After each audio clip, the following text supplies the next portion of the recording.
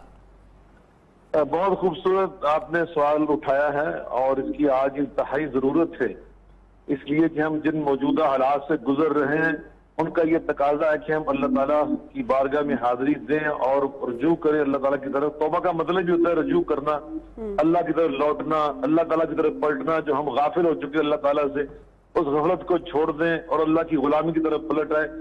اور استغفار کا مطلب ہوتا ہے, یہ عربی گرامر کے لحاظ سے استفعال کے وزن پہ ہے جس میں طلب پائی جاتی ہے. یعنی استغفار ہم اللہ سے مغفرت طلب کرتے ہیں, معافی مانگتے ہیں. یا اللہ ہمیں معاف کر دے ہماری خطائیں, ہمارے گناہ, جو ہم نے تیری سرکشی کی ہے, بغاوت کی ہے, تو اس سے غفلت ہم نے برتی ہے, اور تیری غلامی سے جو ہمیں تساہل برتا ہے ہمیں اس تساہل پہ ان غلطیوں پہ معافی عطا کر دے.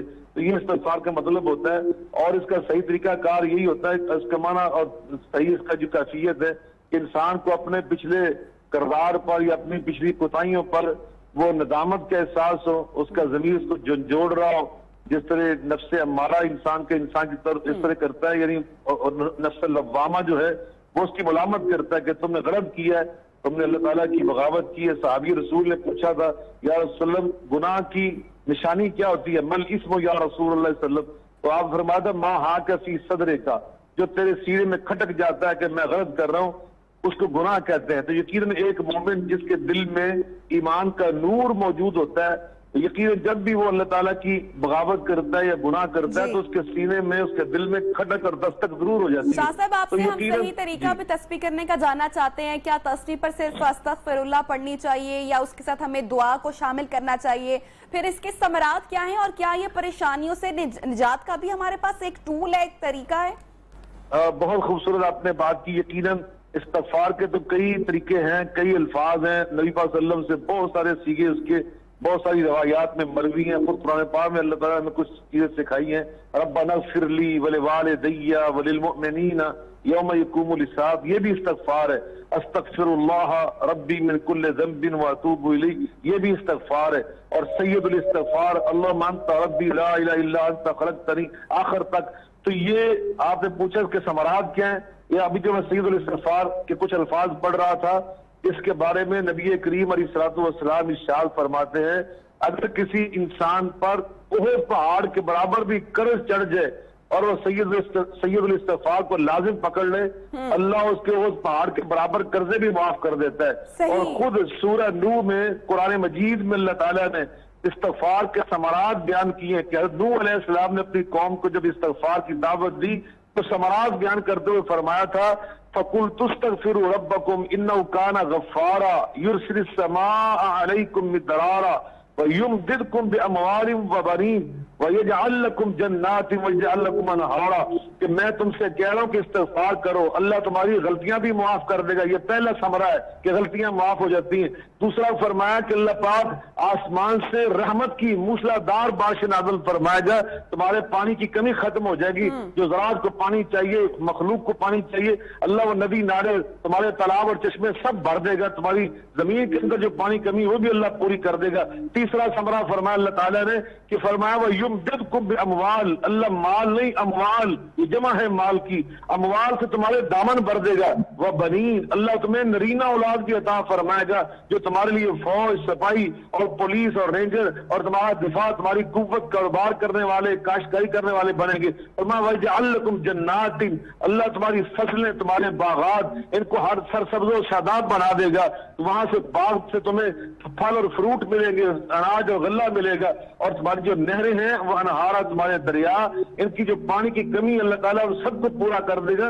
تو استغفار کے تو اتنے ثمرات ہیں کہ دو جہانوں میں نبی پاک علیہ الصلوۃ والسلام فرماتے ہیں کہ جب ایک بندہ مومن اللہ کی طرف رجوع کرتا ہے, ایک بندے نے 99 قتل کیے, ایک بندے کے پاس گیا, راہب تھا, کہا کہ میری گناہ معاف ہو سکتے ہیں, میرے استغفار قبول ہو سکتا ہے. تو اس نے کہا کہ